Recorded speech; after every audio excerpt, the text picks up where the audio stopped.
Josefina Romero weeps for her son, who is being held in a high-security prison in El Salvador. He's one of the hundreds of Venezuelan migrants deported from the U.S. for their alleged ties to the notorious Tren de Aragua gang.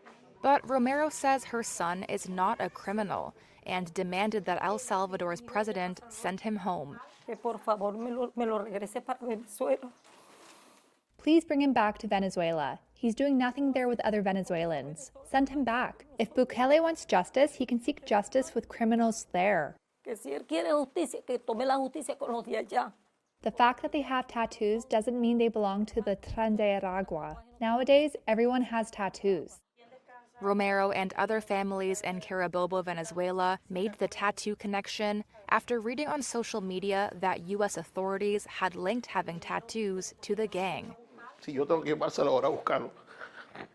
This father says if he has to, he will go to El Salvador himself to search for his son and, quote, bring him back on foot.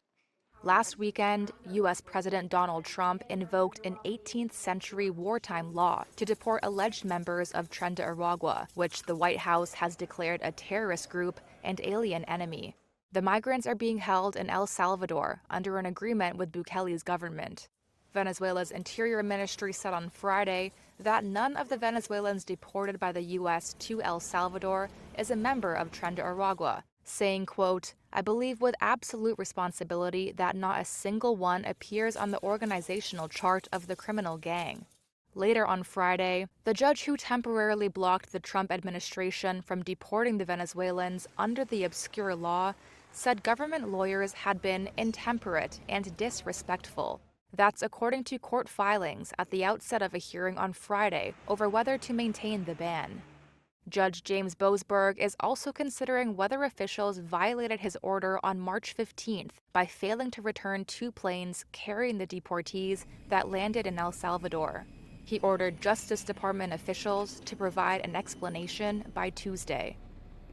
Trump has said he would not defy any court orders and told reporters on Friday that his administration has the authority to get bad people out of our country. These are hard, tough criminals, and we have to get them out. And you can't stop that with a judge sitting behind a bench that has no idea what goes on. The escalating dispute between the judge and the Trump administration has raised concerns among some legal experts about a potentially looming constitutional crisis if the administration defies judicial decisions.